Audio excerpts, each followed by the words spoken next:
Good evening. Patrick here. Have Cheetah Will View. 8 questions with. Welcome to the show. It's another fun week here. Here I have Cheetah Will View. And tonight's guest is our friend John Grande from Grande's Graveyard. He'll be here with us in about 15 minutes or so. Um, some of you might remember that John came over and guested on the Midnight Society a few weeks ago, where we talked about we each talked about 5 films that we think that you guys should know about. And what was so fun about that show is, whereas John is a young whippersnapper at 25, and I'm an old timer at 50 something. Uh, he went with old school horror, and I went with new school. It wasn't planned. We didn't know what each other was bringing to the party. So it was really unique and a lot of fun. And it really, I earned a lot of respect. I have a lot of respect for John, and I have a lot of respect for the choices he made.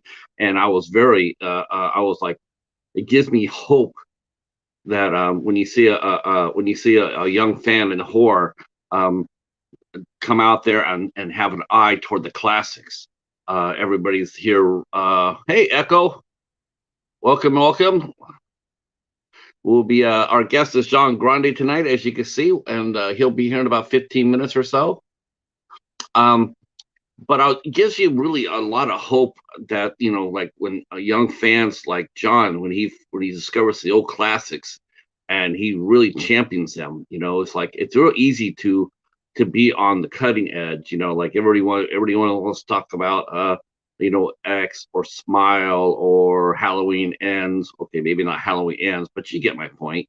Hi Nanette, how are you?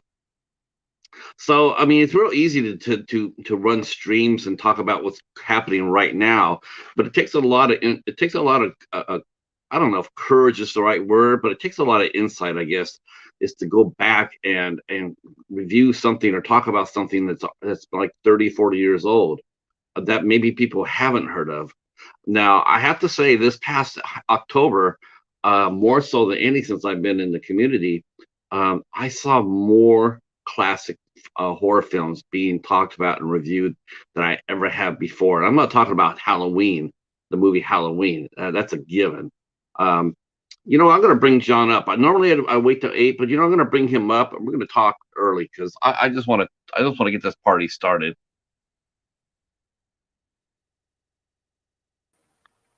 Hey, what's up, brother? What's up, man? Singing your praises. Yeah, were you? I didn't know you went live already. I'm sorry. I was just No, you setting know up. what? No, normally I do a 7:45 to 8 just to get the table set.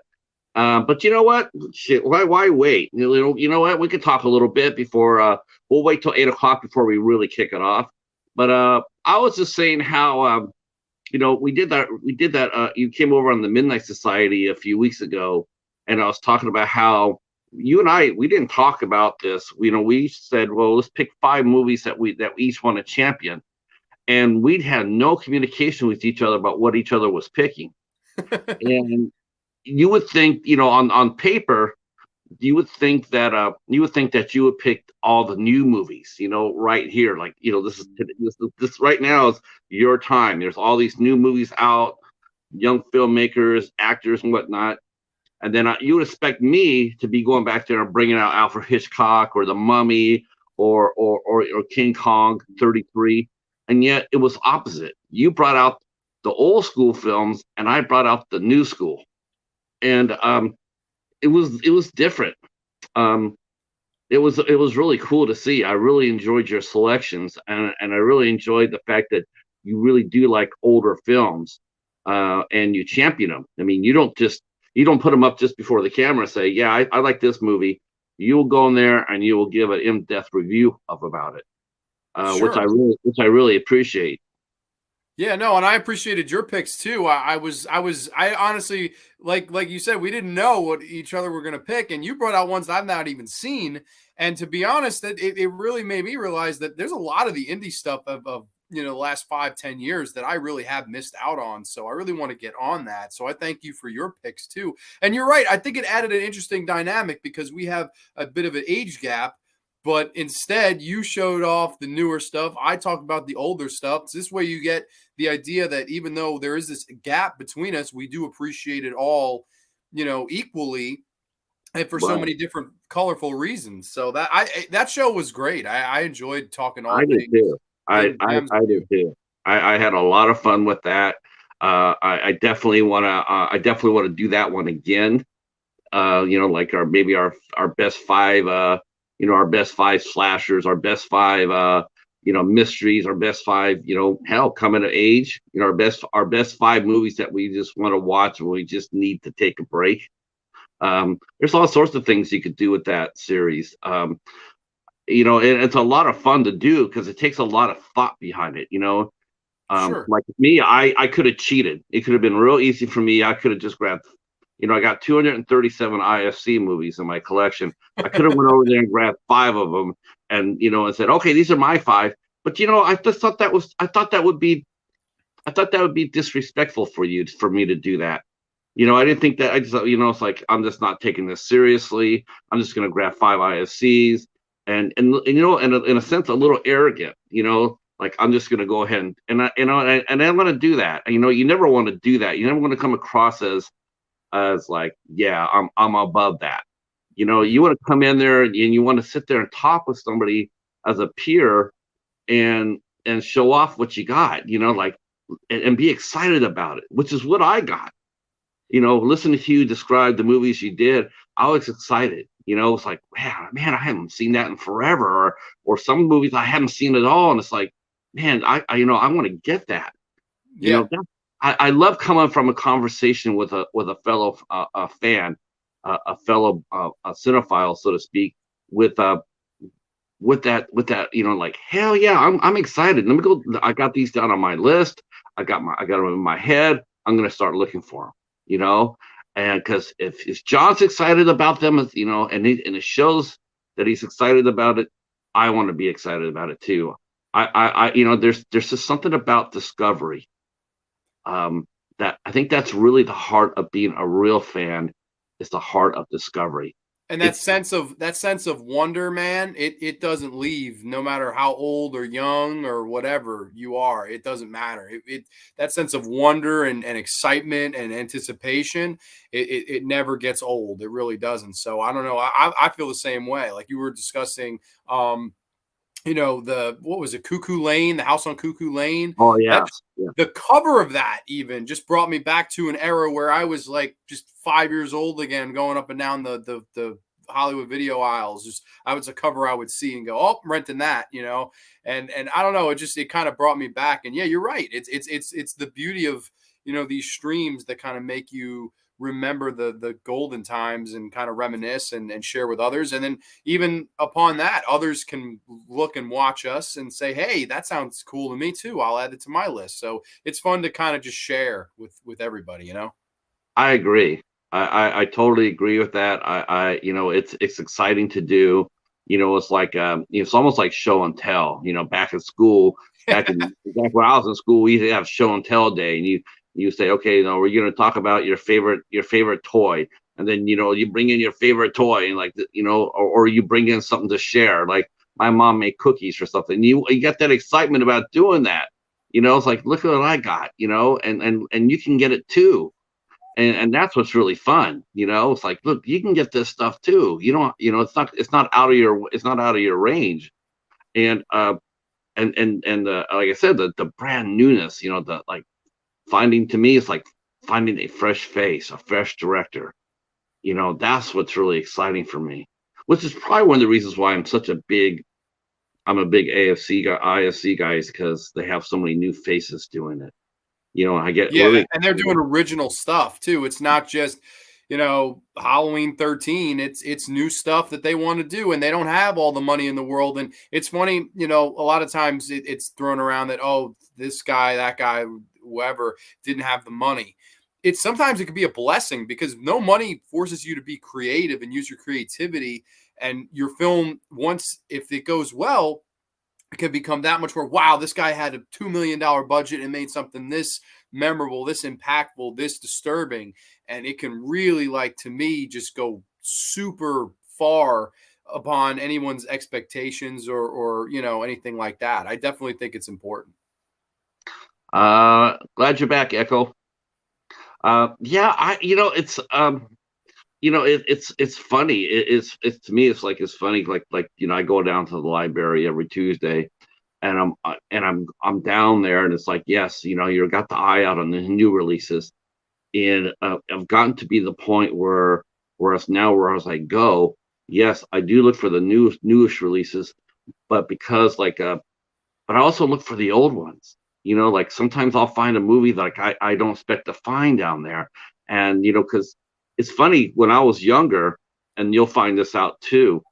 In fact, unfortunately, you might find this out sooner than we did. But it used to be like when you used to go hunting for films, you go to different places, different stores, yard sales, and whatnot, and there always just be a massive selection of everything. Everything was coming at you, like going to a Blockbuster. You remember how that was going to a Blockbuster and just be overwhelmed by all the choices. Like what do I watch? How do I, what do I want to watch? Do I want to watch this, that?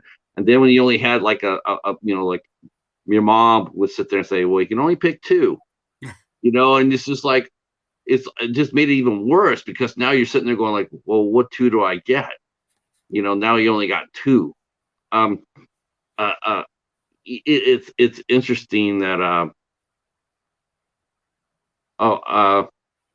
it's interesting that, when I go to the library and I'm looking for older films and I start looking for that, because there's so many, there's choices out there, and you're just trying to find the right thing. You're trying to find the right thing. You're looking for classics at the same time you're looking for new, and you get overwhelmed. Um, but I was saying how some of the stores you would see multiple copies. Like you go inside like 10 thrift stores, you would see 10 copies of this movie. Now these days, now you don't see that. Now when you go in there, those movies, like Burnt Offerings, or The Omen, or in some respects, movies like that, all of a sudden you don't see them quite as often as you did. Attrition has taken place, and you never really think about it because you're thinking about a DVD. It's sort of hard to. It's a DVD is if you take care of it, basically take care of it, it'll last forever. You can own it forever. It doesn't get broken. It doesn't crack. It doesn't break. And if you take good care of it, and you always have it forever. But now it seems like when you go out there and you hunt, you don't see them out there nearly as much as you used to. Attrition has taken place, and so sure enough, people have scratched their movies. They have broken them. They have gotten bored with them and thrown them away. Sometimes they'll make wind chimes out of them. I've seen that. and movies that movies like the older movies, they slowly get whittled down. And the thing is, so the next generation is coming up, they don't know enough about those older movies to cause a demand for them to be reprinted. So once they're gone, they're gone. The physical media it's dying. It's sad because I always say this too. I'm jealous of anyone older than me because they, like, in your generation, you guys had to want for some movies, right? Like there were Last House on the Left, and it was a cut version, and you got to seek that out. Evil Dead, it was a cut version. Intruder, it was a cut version. My generation, we never had to really go through any of that. Like it was just as easy as, okay, watch it on YouTube. Okay, watch it, find the Blu-ray from Synapse. It's uncut. It's all back together. But like you're saying, it's definitely, more obscure you go, the less and less you'll see these films. But man, all the streaming, it is really, really taken over, and it sucks because I love physical media collecting. But yeah, it's really like people look at me, some of my friends, they're like, you still buy Blu-rays? I'm like, dude, all the time, Yeah. but they just don't get it because it's, why would you do that when you could watch it on HBO or Netflix, etc. It's like, because I love it, I'm a fan. I don't know, it's hard to explain to somebody else, but it's like one of my few hobbies, so I love doing it personally. And I know you do too. Yeah, me too. I mean, it's just exciting to get out there and and to find something like that, Hey, Mr. Dan and Horror. Hey, Slasher Fred. Welcome, welcome. Glad you guys are here. We are talking physical media right now with our guest, John Grande from Grande's Graveyard. And it's fun. Like, I think that's the reason why haul videos are so damn popular.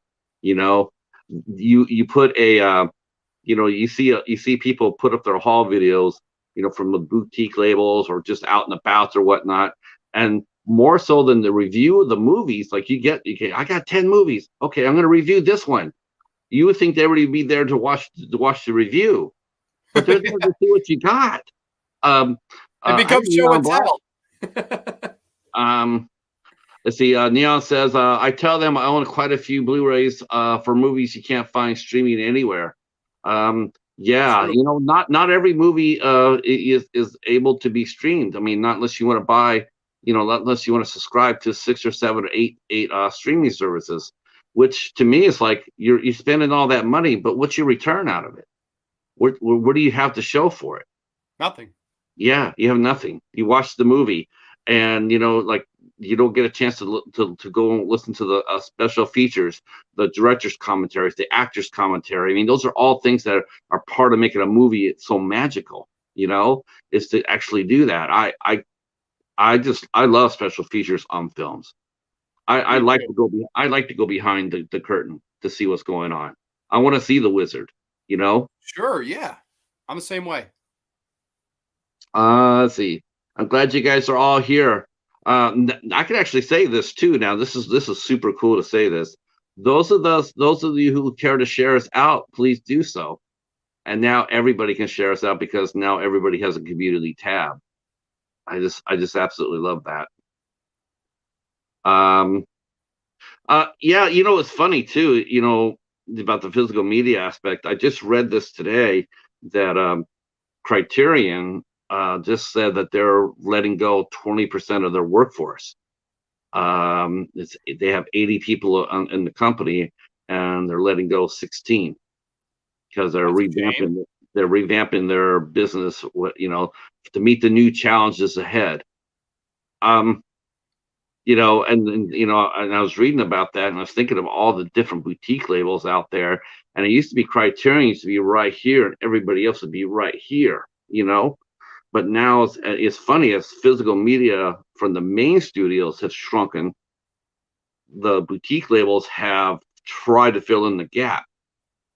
There's more and more boutique labels coming up, and it seems like every month there's a brand new one. I think the boutique labels. What's your opinion about boutique labels? I love them personally. Arrow would be my favorite. I collect. I mean, I collect a lot. I collect a lot, and not even just the big ones, but Criterion. It's definitely when it comes to horror, they're going to put out some classic horror, but they're much more known for these classic old school art films that they put out. That's what they like to put out. But Shout Factory, as much shit as I've given them, back in the day, they definitely were doing a great job. Now, so much, I don't think so. But Severin and Vinegar Syndrome and Dark Force Entertainment. There's a ton of great boutique labels out there, and to me, it's just so much fun to look forward to the sales and the new releases and the pre-orders and the transfers and all that. I'm just a fan of stuff like that. Like, I'm a nerd about stuff like that. So my opinion on them, I think they're great because it's a good way for me to go, hey, I don't have the Amityville Horror in my collection. You just did this brand new sparkling 4K, transfer, and it's the best the film has ever looked. And you have the original theatrical sound, and you have hours upon hours of special features, interviews with Margot Kidder and James Brolin, and the director. And I can't wait to get that. Take my money. Oh, and a cool slipcover. I can't wait. I'm just a nerd about shit like that. There are a lot of people though that they'll be like, I already have the Amityville Horror on DVD. Screw it. And that's fine. That's fine. That's beautiful. But I like to have the option there if I want to upgrade, if I want, the true special edition with all these features, with this gorgeous new transfer. I love that the option is on the table. And man, they do a great job. Arrow in particular, I always try to put over because I don't think anybody does better packaging. I have Yeah. the Last House on the Left, Hills Have Eyes, The Bird with the Crystal Plumage 4Ks. Those packages are incredible. The transfers are incredible. The care, booklets, lobby cards, they go all out and generally have probably my favorite library for film in general. I mean, they put Battle Royale, they're putting on Ju-on, The Curse, and Ju-on the Grudge. Those are coming out soon. So I'm just a big, big fan of Arrow. That would be the one I would put over the most. But yeah, huge fan of Blue Teak labels myself. How about you? I pretty much just get the one because it's actually probably the most affordable of all the boutique labels in the IFC. I mean, you can still go out there and get an IFC movie off of Walmart for $10. Um, you know, I love Criterions. I do. But like Neon Black was sitting there saying that he can't afford. Who can? $40 a pop. I don't blame him. Yeah. It just cracks me up because it's like, you sit there and go like, you want to go up there and sit there, now they're letting 80 people go. And it's like, wow, in a sense, it's almost like you didn't have to do that. Most people now, the hardcore collectors might do new releases for Criterion, but man, oh man, when it comes down to their prices, you go, especially at Barnes and Noble. I mean, Barnes and Noble's charging $40 for a movie, and you just sit there and go like, wow, what? You know what? Look, if you're able to sell the damn movie for $20 for an entire month, why can't you sell for $25 all year round? Sure. For Criterion. I mean, why do you feel like you need to jack the prices up so high? It'd be one thing if you're doing a sale for, am I frozen here on screen? No, you're good. You're moving. Okay. That's what I did. There we go. Yeah, if you could do, it's really weird. I know what I did. I hit pause by mistake. Okay. If you could do $20 all month instead of just 2 weeks, like sometimes some of the boutique labels will drop that Rocktober sale, come out hard for a week, maybe two, and then the sale is over with. Everything's back to normal. Barnes and Noble will sit there or Criterion will sit there and say, yeah, we're going to do this whole month. And then they do it 2 times a year. So you're sitting there and you look at that and you go like, if they could do that 2 times a year, why can't they jack their prices down a little bit, like 27 to 28, like what a normal Blu-ray would cost or DVD, and just go all year round?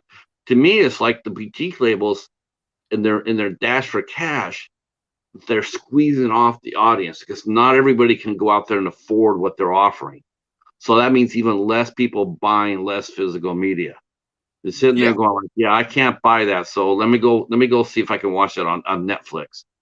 And to me, it's like, wow, you're starving your audience. So why, instead of doing that, why not encourage it by offering competitive pricing? That's a good point. I think in a perfect world, I'd love that. I mean, and we look at even the real world, right? A lot of people have these arguments. Oh, the electric car versus the gas car, and the people that are trying to sell you the electric car. Oh, it's good for the environment. It's good. Yeah, it is good for the environment. But why is it not affordable then? Why do I have to pay crazy money if you think it's good for the environment? No, you don't give a shit. You just want my money. Like that's how it is. And I'm sure it's the same way with these Blu-ray companies. You just told me Criterion laid off X amount of people. Yeah. Why do you have to lay off those people? You're jacking up prices and laying people off. That's not right. It's actually quite foul, if you ask me. I think so heard too. my stomach that story, man. That's pretty messed up. Who was it? I think it was a Screen Factory or somebody or Vinegar Syndrome that was charging like $40 for a copy of Roadhouse. And I'm sitting there going like, wow, that is just sheer greed. It's like that movie's been out for all years. It gets released every year. It comes out on, you can pick up a copy, like you said, on DVD at the Dollar Tree, and yet here they are trying to sit there and say, yeah, it's $40. It's just like, to me, it's like they're biting the hand that feeds them by jamming prices like that down collectors' throats. You're right. You're right. But I think this too. And I'm guilty of it myself. And so is any fan that overpays for something. They know that certain people will pay it. That's the issue. even at conventions, you look at, these celebrities that charge, $100 for an autograph or $100 for a picture. They know there's going to be people to pay it. So Yeah. unless we all band together and say we're not going to pay it, that price is never going to go down. You're totally right. They are biting the hand that feeds them. They don't give back at all. Roadhouse, No. I love the movie. I love Patrick Swayze. $40, I agree. That's bullshit. $20 tops to me. Yeah. But that's them. That's their business. I don't know. I will tell you this though. I wonder the numbers behind the scenes. Like, I wonder for every $40 Roadhouse they sell, how much are they making back? Because Oh, I would assume it's got to be in the $27 to $30 range. Like, it's got to be like yeah. I mean, the thing is, crazy. well, they get the licensing for a certain amount of time. Like they'll go to MGM, they'll license the movie, they'll have the rights for it like for 6 months. So for 6 months they'll control that title. Go ahead, make up their copy, and turn around and sell it while they can.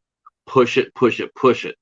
And then afterwards, then they have to get, then the rights go back up and they have to compete for it. If they can keep it, they can. If not, it'll go on to the next boutique label and they'll do their thing. They'll come up there with their idea of what makes that movie.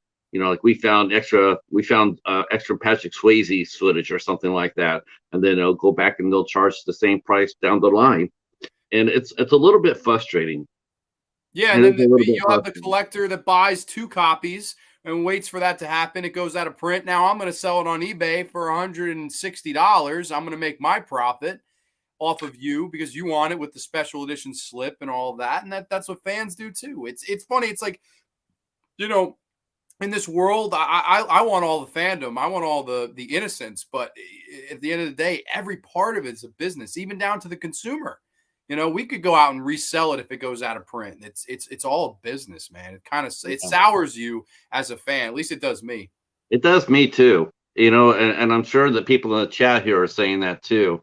Slasher Fred saying there was an underrated movie I have seen called Be Kind Rewind, which is about this guy who actually destroys who becomes a human magnet, and he accidentally destroys all these videos at the video store.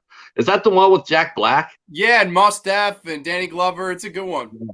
Rental store has the kind of rental store which kind of bring back the memories of video rental stores back before we had Netflix or even Redbox.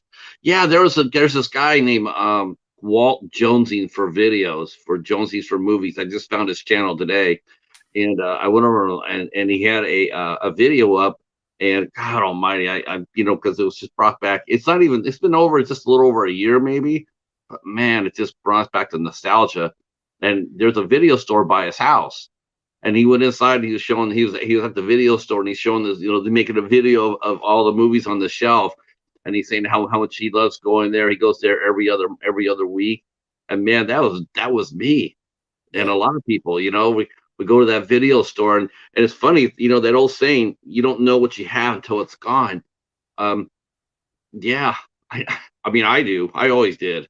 Well, because they were closing the stores all around me. I had 5 stores around my house, and I got to all watch and go one by one by one. But so I knew what I had, and I knew what I was losing. But like for when Blockbuster went away, you know, now you hear people all the time. They talk about how much they miss the video store, and you sort of hope that somewhere down the line that somebody will do that. Will go ahead and reopen a video store and offer fair prices again. I don't mind paying for a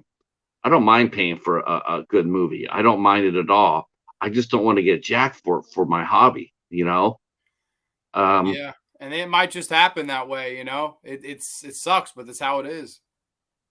Sean, did you? Oh, thanks, Sean. Sean must have got a troll. Thanks, sir. So yeah, let's go back to the beginning for you. Let's go back to the beginning for you. Now we have a nice crowd here, and we want to interview you to see where you got your start at. So, where were you born and raised at? Born and raised Long Island, New York, and very close with my parents, very close with my grandmother, who's since passed away, but she was actually in the house when I was growing up. And she's really the one that introduced me to all of the, great memories with film that I have, all the old school black and white movies, 30s, 40s, and 50s movies, a lot of literature I learned from her. And I don't know, definitely blessed to have had the upbringing that I have. I have great friends, great family, and honestly, very few complaints. And I'm still in the same house I grew up in. Cool enough. Um, that must be cool. You got this. Has your neighborhood evolved, or has it always pretty much, or do you pretty much see it the same way you do as you grew up? I would say it's exact same. It really has not changed a bit. It's still, I still hit the same places for pizza. I still hit the same places, if I want to go for a walk. There's a beautiful preserve, right? Just 2 blocks up. And sometimes I'll walk through there, put the headphones on, and just clear my head, walk through. It's a beautiful, like 2.5 mile preserve, just gorgeous. And that's one of my spaces. And I don't know, I think the whole town is just really nice. It's small, it's quiet, but it's definitely it's I guess it's my home. Uh, so how did now you said your grandmother was the one that sort of got you involved in creativity. You got to watch movies with her. Um, what kind of movies did you guys watch together? We watched a ton together. I actually remember taking it really back. She had a summer house in Pennsylvania, and sometimes over the summer we would stay a week with her, or whatever, my sister and I, and she would take us to this little hole in the wall video store called 48 Hours. And I'll never forget, this is exactly about 20 years ago, because I remember seeing the Carrie TV movie poster in the window with Angela Bettis as Carrie, who I think Angela Bettis is one of the greatest actresses of all time, no matter what anybody says. I remember going there and walking up and down the aisles and just being enamored by horror movies, just the covers of them. I hadn't seen any of them at this point. I mean, you're talking, I was at the ripe old age of 5 years old in 2002. Just going up and down these aisles and just mesmer. Friday the 13th. What's that about? Oh my God, the silhouette and these kids look terrified in the woods, and Child's Play. Whoa, a killer doll with the cigarette burn. Oh my God. Just all of these kind of films that I was introduced pretty much on my own, but her taking me there and me able to experiment with all of these movies. I just fell in love with them at a young age. And, it wasn't just horror though. She showed me, Spencer Tracy and Jimmy Stewart and James Cagney and all these wonderful old school actors, Betty Davis, Joan Crawford, just so many wonderful old school actresses and actors and filmmakers like Howard Hawks and John Ford and all these great filmmakers that I was able to learn the roots of cinema in this country and learn it and learn to love it, and then kind of experiment with 70s and 80s horror and then jump all over the country with it. Like I had gateway horror, and then I expanded to, Italian horror, French horror, European horror, Mexican horror, Canadian horror, all sorts of wonderful countries that had their own unique and type of takes on this genre that I kind of fell in love with. So yeah, no, I consider myself pretty well rounded with all of that stuff. And a lot of that is thanks to her, that house, those memories, and, just that 48-hour video store. It's like one of my number one things. I'd love to revisit that if it's still there. I doubt it is, but man, it would just bring back a rush of memories, man. I also, weird story. I remember my first bacon cheeseburger was the place next door, and I was bacon on a cheeseburger. Holy shit. And it's probably something I shouldn't have been introduced to, but it was delicious. And I remember it for the rest of my years. But yeah, no, I would say that era was just super special. Tons of great films for sure. Do you find it hard, because is it hard for you to talk film with people your own age because they're just not well versed in it? You have to find yourself finding common ground, which is pretty much what's playing at the cinema now. Or do you find yourself going, looking for other people who appreciate the old movies, the silver age of Hollywood? I would say on here, I could talk about it as freely as I want to and comfortably, and because most of my community, they know these movies, and we're all hip with it. But as far as people like I grew up around, oh man, sometimes it could literally be as weird as talking to somebody about something they don't even know. I'll be like, they're like, oh, what did you watch this month? And I'll list them off, and man, I never heard any of those. And then they're like, oh, I watched what was streaming. Last year, what was it on Netflix? It was like 1978. It was like a 3-part slasher series. Fear Street. Fear Street. That's right. That was the talk of the town last. I was like, I don't have any interest. It's really weird. The dynamic is so different because even though we're the same age, a lot of us, they don't watch hardly half of the movies that I watch. I mean, there's a couple, my friend Billy, my friend Nick. I mean, I have a couple of friends that watch a lot of film too, that we can hang out in person and talk about it. But as far as the majority would go, no, not really. They always ask you, oh, did you see what was streaming? I'm like, no, I haven't seen what's streaming, but I got this awesome, Blu-ray from Severin, and I'm loving it, and it's kind of funny. It's almost like sometimes I have to speak a different language. You're right, because it's funny because a lot of times I'll hear that. It's exactly right. Someone will sit there and they'll talk about a movie that comes out on Netflix or Disney, and honestly, I just tune it out because it's like I'm not going to be able to see it because they're not going to release it on the home market. So why do I even bother with it? So I don't. I just it's like, oh, that's nice. I mean, if it hits home market, I'm all into it. But since I know it won't, I don't even really even give it a second thought. Yeah, it's like unless I have a chance to get it, then it really doesn't mean anything for me. I'm one of those too, and maybe this is a me problem. I don't know. Like when something comes out and it's very talked about, I very rarely am the person that gives into hype. Like if 10 people come back from the movies and go, you got to see this, you'll love this, I'm automatically like, oof, like I don't know. Like now there's pressure. I have to go in there and hopefully like it. And what if I don't? And I hate that stuff. I personally hate hype and new stuff. I like to discover shit years later. So that's why I go back so much to the past and watch so many older films because there's so many that I haven't seen. And then my kind of weird theory is that I can catch up with whatever's current if I want to and if I'm interested. But like you said, sometimes it's a little bit of pressure that goes into it. It's weird. It's like, oh, Grande, you're gonna love Stranger Things. And I watched 4 episodes. I was like, I don't love Stranger Things at all. I don't get the hype of it. I don't like it. But I get so many people. How do you not? I just don't. I don't. Maybe it's overhyped. I couldn't tell you. Now, anybody knows me. They already know what I'm going to be saying because I'm going to say it, and that's exactly how I feel about A24. It's like I get all those people hyping it. They're all hyping it. They're just like yeah. And honestly, I'll watch it and I'm going like it's good, but it's not. It didn't reinvent. It didn't reinvent the wheel. I liked it. I liked the movie. There hasn't been a movie I have watched that I just sat there and said, yeah, this movie sucks. But I watched it, but I put it in perspective. It's like, it's a good movie. Oh, okay, Hereditary. So sorry, Hereditary. I do think it sucked. But I mean, otherwise I'm just like, it's good, but it's not like I'm gonna jump up and down for it. It's like, okay, it's steady. It's something I would definitely take a look at. Bryce Harper just went deep. Sean is a Phillies fan. I know he knows I'm a Mets fan. I got the little hat right there.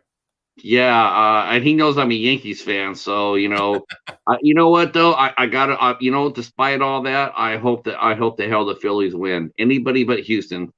I think everybody feels that way except Houston fans. Yeah, I'm go Phillies. I can take a year's worth of fun as long as Houston loses. So but that's the overhypeness. It's funny how that has overtaken us. As a movie fan, as a collector, whatnot. Sometimes it does get overwhelming because you don't know really what to watch or how to watch it. A lot of people don't. They just get overwhelmed by that. But you've grown up with your grandmother, and you got used to watching slower paced movies where story was everything. That's the first thing you look for in a movie. That's what I do. The first thing I look at a movie is not the effects, it's not the cast, it's not the director, it's the story. If the story's good, the movie will take care of itself. If there's no good story, I don't care who you put into it, it's not going to save the movie. It's just not. If you don't have a good story, it's just going to sink it.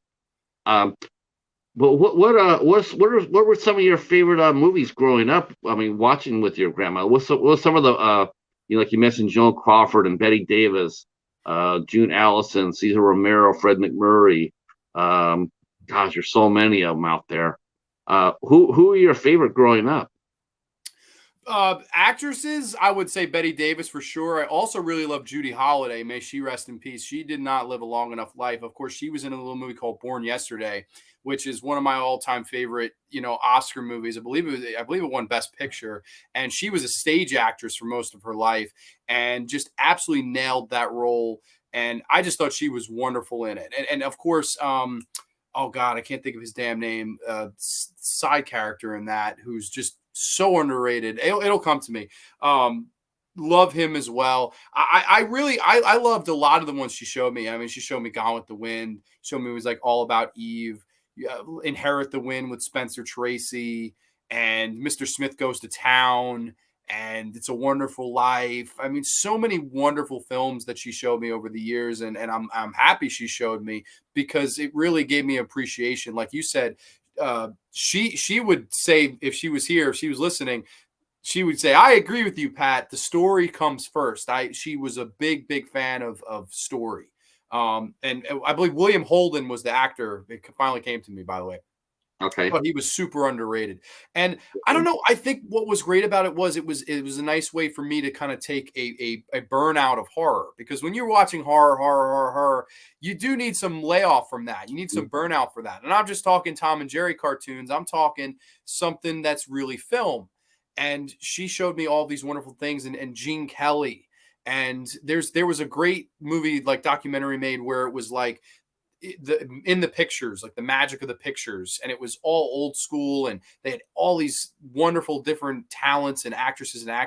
I think that's the difference between then and now. You just had so much more talent back then, and it was really run like a union.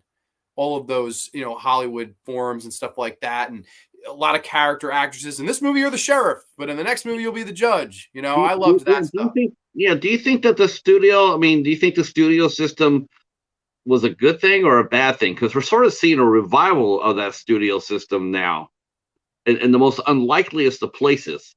But we're starting to see it come back a little bit. But because if you watch a lot of the older films or a lot of TV shows, like if you watch Warner Brothers, you would always see the same faces. You'll see them, I used to watch Have Gun Will Travel, and I'm sitting there watching the same bad guy pop up like 4 or 5 times per season. It's like, oh, this guy again. But that's how it was. That's what you did. If you were with that studio, that's what you did. You see them all. Every time you go see a Columbia movie, you wouldn't see a certain leading man or a certain leading lady every time, because they were controlled by the studio. And the ones that didn't want to, the actors that didn't want to do the movie necessarily, they would sit there and say, I really don't want to do it. And then the studio would actually suspend them. They would sit there and say, well, you're under contract, and if you want to do this movie, we're going to suspend you. And then they didn't work for nothing. Or even worse, the studio would start to,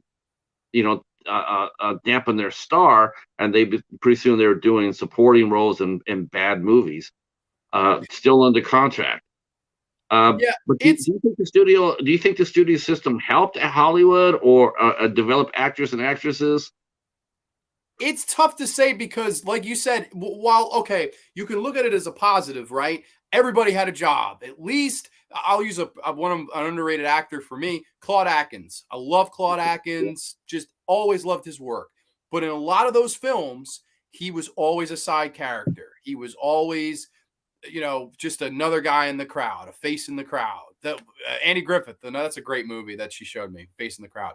But I digress.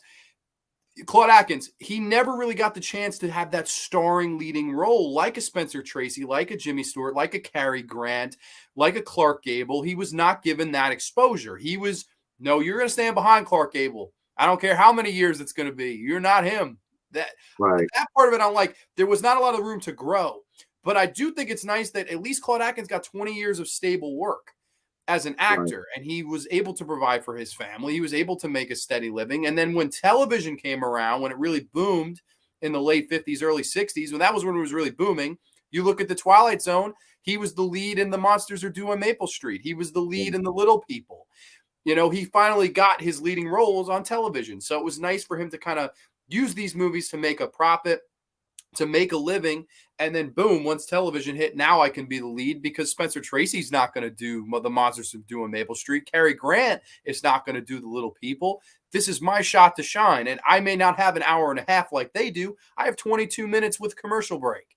That's what it was all about. So I would say it had a double-edged sword effect. It's great that they got their jobs. It's great that they made their money, but there was no fucking room to grow. That's No. why I like the independent scene now, because you have these filmmakers that aren't making a lot of money, but they're able to put people in lead roles that generally wouldn't be in lead roles with a big studio, whether it be Universal, Disney, whatever. You know, so I like the idea of having room to grow, but you really have to pay your dues, and it is a messed up business, man. It truly is. I agree with you. That's one good thing about independent horror. Let's catch up on the chat here. Let's see. I believe that's entertainment. Let's see. One of the classic comedies I have seen, original, Yours, Mine, Ours, about the inspiration for the series of Brady Bunch, about a step family. That's a great movie. I think that was with Lucille Ball and Henry Fonda, if I'm not mistaken. And they remade it, right, with Dennis Quaid.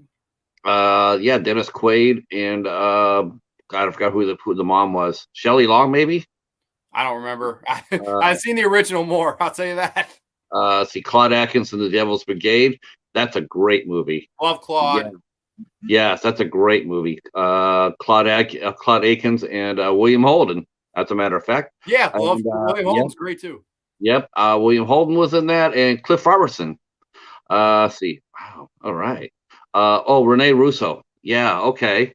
Well, good. I'm not really a big Shelley Long fan. I like Rene. Yeah. So yeah, I mean, you're right. I mean, I think it's both. You both got to work. You got to work. And the thing that really helped character actors like Claude Akins when television hit was the fact a lot of the big name stars, they wouldn't do television. They thought it was a step down, so they wouldn't do it. So a lot of those character actors that were doing the movies, they got slid into the TV shows. And you're right, they got steady work. And the more television, the more expanded, the studios just couldn't, the demand, it was almost like today, the demand back then, we see that today. There's so many shows, there's so many streaming services, there's so much out there. And you would think that there's room for everybody, because there's a lot of jobs out there. I mean, I have never in my time watching TV and movies, I have never been in an age now where if I've looked at I've read like a TV guide or read a book, and I don't know who the hell the people are. I don't know. I hardly know any of these actors. I know some of the names, but a lot of the new ones coming up, I don't even know who they are. They next thing you know, they're being introduced on a TV show, and you're sitting there going like, I don't even know who they are. And I think and it's a point to be made too. I know we always make out Hollywood to be the big bad wolf, and they are in a lot of ways. Don't get me wrong; they are a messed up business. But in their defense, I could see their side of the story where if they were going to cast Cary Grant over a Claude Akins, I can understand why. Because Cary Grant was a great actor too. I'm not trying to take away from these guys that were given the A-list leading man roles. There's only one leading role in every movie. There's only one, there can only be only one. But I think in the other way around, we look at all these people before they were famous. I mentioned the Twilight Zone before. William Shatner. We always remember William Shatner in The Nick of Time and the Nightmare on 20,000 Feet. We remember, Jack Klugman in The Game of Pool and Jonathan Winters and so many guys that we didn't know who they were. But because of TV, were able to launchpad themselves. All of a sudden, Jack Klugman is on The Odd Couple. All of a sudden, Jack Klugman is Quincy MD. All of a sudden, Jack Klugman just became this big overnight star. All of a sudden, William Shatner is Spock. And he's, to this day, who doesn't know William Shatner? So It's crazy. I feel like the independent scene, back then was television, because bam, I can get a leading starring role. And this way, the producers from Hollywood that don't think I can outact Cary Grant, they see what I have.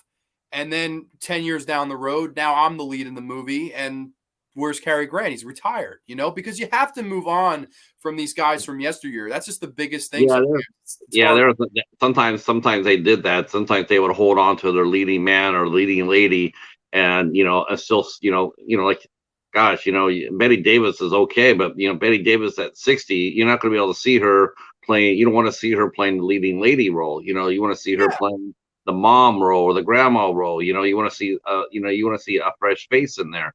A Mia exactly. Farrow or whatnot. But a lot of those, a lot of the studios, they kept on saying, well, we're going to open up another Joan Crawford movie, but sooner or later, it happens for everybody. Sooner or later, their star fades, and they have to go from leading down to supporting. But that being said, let's bring it to the modern age for a second. You watch a lot of movies, a lot of independents. What are some of the faces or some of the names that you like now that maybe people don't really know about? That's a good question.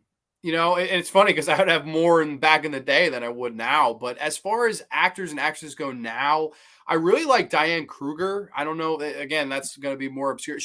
Most people probably remember her from Inglorious Bastards, but I really like her. I think she does some good independent films. I've seen her in some really cool, IFC stuff.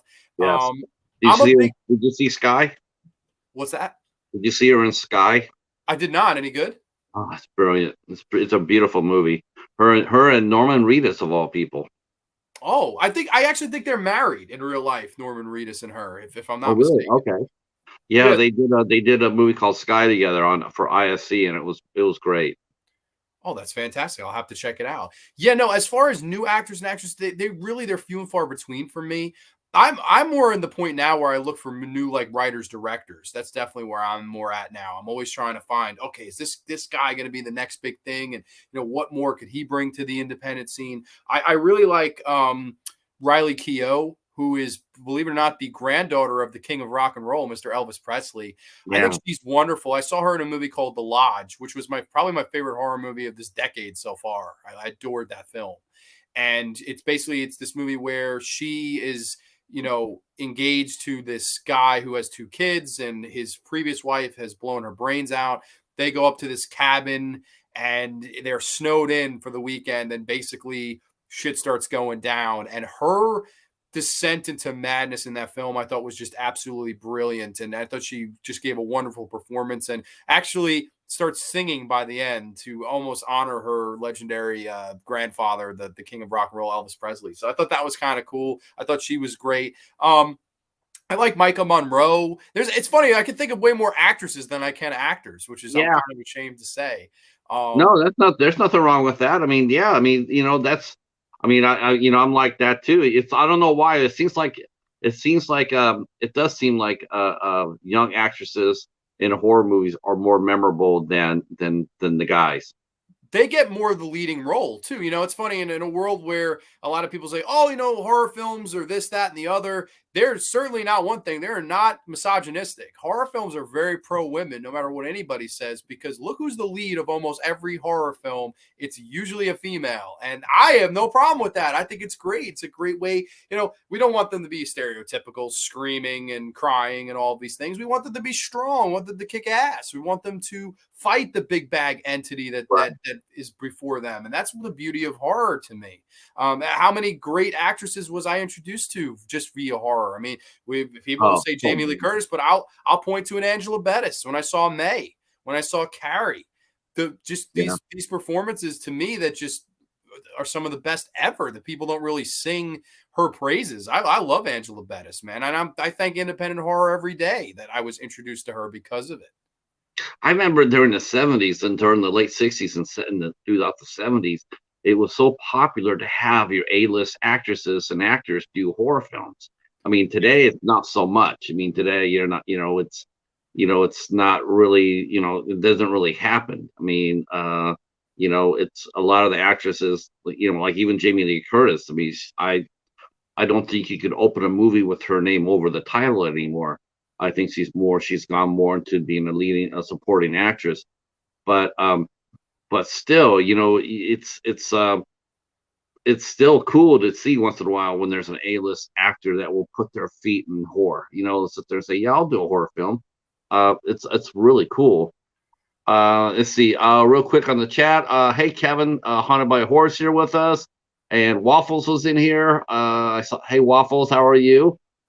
See, Slasher Fred says one of his favorite shows I used to watch with Kids Incorporated, which was about these youngsters who were a music group who sang remakes of popular songs, and to me, that series was like a pre-Glee. I remember the name of that series. I never watched it, but yeah, I can see that. I can see that. Uh, oh, me too, Sean. He likes the Hideout, no doubt. Every time I think of the Hideout, I think of Jimmy Hoffa hiding out in the Hideout. uh, yeah. So as you were growing up, do you remember the very first movie that you ever bought for yourself? It was probably a DVD, right? Definitely was a DVD. First movie I ever bought from my parents bought me plenty of movies, but the first movie I ever bought for myself, that's a really good question. I believe I went to a Suncoast Video, and this is a weird first movie to buy, but I bought Dead Poet Society because I was a huge Robin Williams fan, and I remember buying that DVD. And that movie made, I think, this one of the grand pictures of all time. Peter Weir directed, and it made me feel every emotion you want to feel in a movie. It made me laugh. It made me cry. It made me feel sorrow. It made me feel happy. It just makes you feel every single emotion. And it's a wonderful kind of performance from not just Robin Williams, but a young Ethan Hawke, a young Robert Sean Leonard, who went on to go be in House. I like that whole movie. To me, it was a really one of those like coming of age movies that really kind of caught my eye early. And I remember buying the DVD myself at a Suncoast Video and just falling in love with that. And obviously that spring vaulted my love for Robin Williams down the road. I mean, probably my favorite actor of all time. I love Robin Williams. Yeah, they're saying they're remembering Suncoast and Sam Goody. I do too. I always remembered though was they were always so expensive. Slasher Fred, oh Captain, my Captain, yep. And Sean's going, yep, he remembers two going there, yep. Yeah, I would have to let's see. Neon says I have no idea what the first movie I ever bought was, but the first album I ever bought with my own money was H2O by Hall and Oates. Hell yeah. You know what? There's nothing wrong with that. That's a pretty badass record, actually. That's pretty that's pretty badass. I'm with that. I think the very first record that I bought was Boston, the debut record by Boston. I bought that on LP, but and then after that, then it was Queen. Very nice. Yeah, I was a kid of the '70s, so I bought a lot of the '70s rock and roll back then. Yeah, that's awesome. Wes just put me in a tailspin, blast from the past. That's what we're doing here. Yeah, go ahead. Let's do this into the chat. Go ahead and throw down your very first movie that you bought with your own money. Let us know if you bought it on VHS tape or DVD or Blu-ray. Yeah, throw down in there. I'd like to see that. Yeah, honestly, the first movie that I bought with my own money that I can remember was Starship Troopers. Oh, nice. Yeah. Oh God. Yeah. I just love Starship Troopers. So yeah, I bought that, and of course, VHS tape. Of course, I got to play it for like a year, and then the machine ate it, and that sucked. Ooh, rest in peps. That's my God, that was expensive too. VHS tape used to be so expensive. Yeah, Robin Williams, definitely. Did you have your own, do you have your own actors, like your own group of movies, your hardcore best of the best, when you're out there hunting, do you look for those movies first and foremost over anything else? Sure. Do you follow those acts like if you're going to either a boutique label, but I'm talking about like more like thrift store hunting or Best Buy or stuff like that. Do you have a core group of actors that you look for first and foremost over anybody else or movie? Absolutely. I would point to Kurt Russell, Robin Williams, Sylvester Stallone, Jean-Claude Van Damme. Like that's for action movies, right? I love JCVD. Like there's never enough JCVD I can own. Kurt Russell, I think, is one of the best actors to ever do it. I can never own enough Kurt Russell movies. Those are ones that stand out. Jimmy Stewart. I've really fallen in love with Raul Julia. I think that guy was just really wonderful actor, and I just thought he gave a great energy to a lot of his roles. So I've been wanting lately to start collecting some of his films and kind of deep Right. diving into one of those. Have So you ever that's did you ever somebody see now his I first want to movie? look into. Did you ever see his first movie he did? I have not. Oh, it's called Death Scream. It was a 90-minute movie on ABC, and Okay. he plays a cop. It was based on a true story where this woman was she was attacked and killed in front of like 30 of her neighbors. Oh, They geez. they watched it they didn't get involved. It's a really the opening scene is just shocking. But he's in it. Man, he's so good. He's So great, and he played Dracula on Broadway in, like, 1970. I would've oh my god, what do I have to sell you right now to take me to the time machine to go see that? Raul Julia's Dracula? Like, I'll give you my life savings. That just sounds like a great night at the Broadway theater, man, and he was just great. I just thought he had such a great energy to him. I remember the Clint Eastwood movie he did where he played the villain.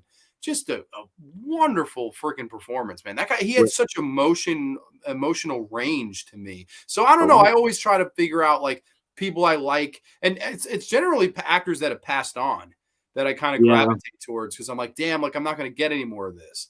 Like that's what yeah. Robin. I'm so sad. I'll never get to see a new Robin Williams film. Like it's so sad he's gone. Same with the Raul Julia, both taken too soon from Way us. too soon. Way You too know, soon. so I would say those would be my main standouts for sure. Let's see. Let's see. Kurt Russell. Slasher Fred says Kurt Russell is one of his favorite actors. Echo can't remember except that it was on VHS. The first movie Nanette remember buying it was on VHS was The Stand. Let's see. The first VHS I bought was Jaws, and then Piranha and Piranha 2. My dad wasn't cool with me watching horror movies, but if it was kind of related to anything like Jaws, then he was okay with that. He should have been Um, okay with you watching Piranha too. I'll tell you that. I think he's talking about the old Piranha, the ones from the 70s, the I 78 know one. Piranha 2 with James Cameron, the spawning and the flying piranhas. Right. That's a holy shit. That's a bad movie. Piranha That's a 1, I like. Roger Corman, I like Piranha 1, but Piranha 2. Yeah, that one. I think that one had Bradford Dillman. Piranha was Bradford Dillman and Ann Turco. I think it was in that one. Yeah, I love that movie. That movie was a lot of fun. Uh, let's see. Yeah, Angela Lansbury just passed. Yeah, people have no idea how pretty Angela Lansbury was when she was younger, and boy, she was awesome in The Manchurian Candidate. She's great. Wow, One of my she was. grandmother's favorites. She watched Murder She Wrote. She has a Murder She Wrote collection, like the book collection. Uh It huh. was unbelievable. She had like every book they ever did for that character. She was a huge Angela Lansbury fan, and so was I too because I watched a lot with her. You So know, kind of that series ran for 12 years. I didn't know that until I was reading about her. I don't know why. I always thought, well, that show, it seemed the show ran forever. It did seem like the show ran forever, but I didn't remember. I didn't recall that it ran for 12 years. That's a testament. That's a testament to how people really liked her and really watched her, and they really treasured her performance. Um, now, did you always like movies, or did you get into TV? What kind of TV did you like to watch when you were younger? And did your grandma watch with TV with you, or was that more your mom and dad? no, my grandmother for sure. She showed me this little show called The Golden Girls, and you would never think that a 6, 7 year old little boy would like The Golden Girls, but who the person that stood out was Estelle Getty for me. I thought that her delivery as the Sophia Petrillo character is to me some of the best comedy that has ever been on television. It is fucking hysterical. Like it She is so funny. And to me, that is the ultimate sitcom. And I actually have done an episode of my channel where I talked about it. I loved the Golden Girls. That was sitcom exposure. I also fell in love with The Odd Couple, Jack Klugman and Tony Randall. Loved that. But my all-time favorite show would be the Twilight Zone, the original Rod Serling Twilight Zone. I would watch those at the New Year's Eve marathons and the 4th of July marathons. And yeah, they could run those on Sci-Fi Channel. That's right. That's right. Sci-Fi Channel. And it would scare the shit out of me. And people always kind of laugh. Oh, it's so old. It's so phony. No, like when you see the Eye of the Beholder and the pig noses, and when you see the ending of The Masks, when we have to wear masks, and they take their masks off at midnight, and all of their faces are deformed and reflecting their personalities. Exactly, and it was just brilliant to me. That was really television because it had everything. It had horror. It had good stories. It had wonderful dialogue. It had moral, right? Like I always remember the Talking Tina episode. Most fans that watch that, they'll go, "Oh, cool, Killer Doll episode." But there's a little bit of a Rod Serling message right at the end. Of course, we all know little dolls, they can't speak, talk, or do any of these things. But to a child that's neglected, to a child that's not loved, a doll can all of a sudden become so many more things. And I was like, wow, like I feel like I am learning about the real world and being entertained at the same time. And that's why that show to me is just the ultimate pinnacle of television for me. The original Twilight Zone show is just tremendous on every single level. It's my favorite. I have the Blu-ray set. I mean, I love that show, my all-time favorite show. So I would say Golden Girls for sitcoms and Twilight Zone for my all-time favorite show. But of course, I grew up with stuff that was for kids my age, like Drake and Josh, and Teen Titans was one that I'm a huge fan of. Yeah. Now, which Teen Titans do you like? Do you like the first Teen Titans, or did you like the silly Teen Titans? The first Teen Titans. The silly Teen Titans to me is like that's the last thing I would ever watch. I hate the silly Teen Titans. my buddy Catfish, it used to drive him nuts, and I sit there and say, but because like you watch the silly one, there's one where him and Beast Boy are they're best friends, and they're like, I want a slice of pie, so they sing the song about pie, and it just makes me laugh, and I sit there and say, he says that show sucks, I hate that show, and I'm like, you do know that every single voice actor from the first series that you love so much, they came back to do this series too. Those are all the same voices. Everybody there is the same one that they played in the first Teen Titans. I said, yeah, this is why I hate it. It made me laugh, but you're right. The first Teen Titans. Yeah.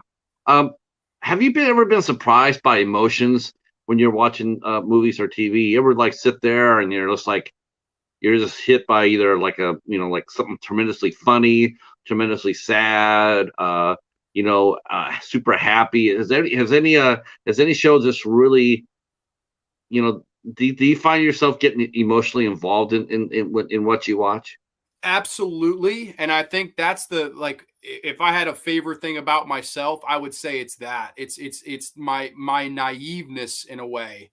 And the fact that I can still get emotion out of watching these films. There are a lot of people that become either desensitized to horror or just desensitized to everything. They're not going to have anything make them cry. They're not going to have anything make them feel excited, make them laugh, whatever.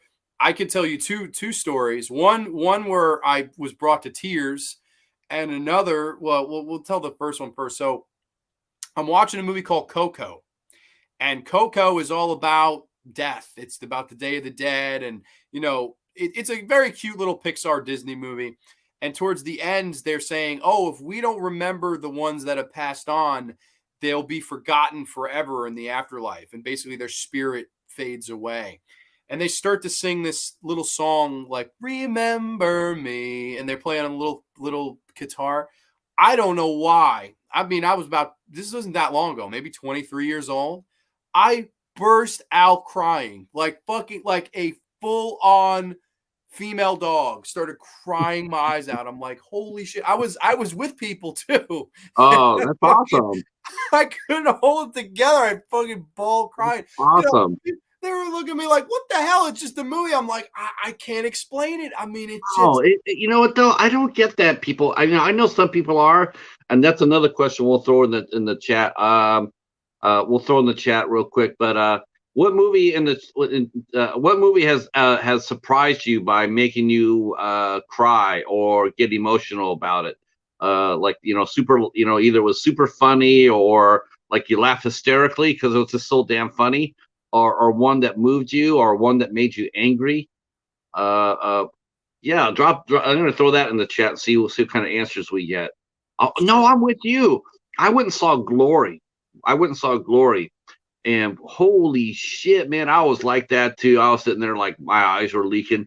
My buddy's like, here, just get out. Let's step out. And man, I was just like devastated, man. It was such a sad ending. It was just like, you were just like, and then my friend says, I don't know if this will help you make you feel better or not, but they didn't really tell the whole entirely true story because he was a Civil War expert. And so he told me some of the storylines. He says, well, this is what they changed. It helped a little bit, but the acting performances were so good, and who didn't get choked up when they saw Denzel Washington get whipped. I challenge anybody to sit there and watch that scene and not have your heart in your throat. That was one of the saddest scenes in that entire movie, and I challenge anybody to sit there and say they saw it with a dry eye, because man, you would have to have no heart to not feel the emotion in that scene. But yeah, I dig that. I feel the same way. It's funny, like sometimes, and with the horror, I could sit there some nights and actually get scared. And that's I love. That's why I love horror and seek out so much that I haven't seen, is because I'm searching for that feeling. It's so few and far between. The last movie though that really scared me was a little movie called Don't Go in the House, and it actually stars Potsy from The Sopranos. Funny enough, Dan Grimaldi, I believe his name is, and it's sort of, it has some psycho elements. It's basically this guy. His mother has just passed away, and he's very socially awkward. And basically, he starts hitting on these women, bringing them back home, and burning them alive in like an incinerator with a flamethrower. And it is a disturbing film. I mean, really disturbing. And it truly scared me to the point where I was sitting up like a little kid, like, my knees in my chest. I was like, oh my God, they just burned that lady alive. It looked real. And another one, Funny Games. I don't know if you've seen Funny Games, 1997 Austrian horror film, one of my all-time favorites. Was it like an early version of the Messengers? Early version of the Messengers. I don't think so. I'm not sure. I don't know. Maybe somebody. I'm sorry, The Strangers. The Strangers. Well, definitely has home invasion elements, but The Strangers. It's funny. Strangers is a horror film. This was more. I don't know what you would even classify this, because it subverted so much of horror tropes. I was sitting here laying down like 2:30 in the morning, and this little movie came on the TV called Funny Games. And it's this nice, wholesome family. They're at their beach house. It's the summer. They have a nice, pretty little dog. And all of a sudden, their neighbors come over and say, hey, can we borrow a couple eggs? And basically, these guys are not mentally sane, and they tie these family up and actually start to torture them as throughout the movie goes on. But it's psychological torture. And it's the fact that at points, the antagonists turn to the camera and ask us as the viewer, what do we think is going to happen? I remember like leaning up at like 3:30 in the morning, and he was like, what do you think? Do you think they'll make it out alive? And he was winking at you almost as it fucking, I was so freaked out by watching, because I didn't know any of this was coming. That's the beauty of going into a movie blind too. If somebody told me that, totally would have not worked, because I wouldn't expect it. This way, I leaned up and bam, I'm wide awake, and I'm just like, oh my God, as the rest of this movie played out. That's why I love horror, man. It's just that really, that feeling where I can feel that sense of being afraid again. When I get that, it's the best organic feeling I can get watching a movie. So yeah, I watch movies with a lot of emotion. I think it translates when I talk about them, because people just go, wow, like you looked so further than where I even thought there was there. And that's kind of why I definitely think I watch movies with emotion. Kevin's from Hana Horror says the fact that he just said Funny Games was one of his favorite movies makes me a little concerned about him. That's a good thing, I believe. Let's see. Wes mentions, I have to say the games weren't so funny in Funny Games. No. Yep. Let's see. let's see, Dan mentioned Tasiki. I are you talking about is that oh god, I don't think that's the right name I'm thinking about. I'll have to wait till the chat mentions it. I was thinking about no, I don't know who that is. Yeah, breaking the fourth wall. Breaking the fourth wall. That's interesting. Yeah, there's a lot of movies that do that. They'll sit there, they'll turn around and look at the screen and talk to it, like Deadpool. Deadpool is pretty much all that. It pretty much does that all the time. Let's see. Slasher Fred. If you ever watched the original Assault on Precinct 13, it is very much about home invasion because you have these good guys and these bad guys who must work together to survive. That's John Carpenter's Precinct 13. They remade that movie too, and it worked. The remake worked too. It was brutal. Wow, it was brutal. And all I have to say is this: watch Precinct 13, the remake, and see how Gabriel Byrne should be used, not like he was in Hereditary. Thank you very much. That's right. I'm still bringing that up. Desensitization. Is that a concern for you, or do you worry about that? Do you worry about when you see people talk about horror films and you see them just talk about the glorification of the kills, like Terrifier 2, oh my God, did you see what Art did? That was badass, or what a nasty kill in Saw. Does that bother you when you see people talk like that, both as a movie fan and as a human being? How much what can be done to lower to help people not be desensitized? Should we go down to PG-13 for every horror release? Should we do 5 rated R and 5 PG-13 to even it up? No way. No, I wouldn't do that at all. I think, okay, the beauty with movies is that it's all fun, they're all make believe, and it's that's the thing. Like yeah, you mentioned Terrifier, the first one. He saws that woman in half upside down. It is absolutely crazy. But again, here's a guy, an independent filmmaker. He didn't have a lot of money. He didn't have a lot of resources. He used gore. He used creativity, and he created a horror icon. Whether I like Art the Clown or not, he made something special and memorable, and that's important. I think when you're talking about desensitization, I don't even know if I'd point to horror movies as much as I would point to the 10 o'clock news. That's more where I would point, because I've watched, like somebody said, oh, I'm concerned if Funny Games, he likes Funny Games. Funny Games is a movie though. It's all make believe. They're literally winking at you as they're doing the shit they're doing. So it's a sense of lull.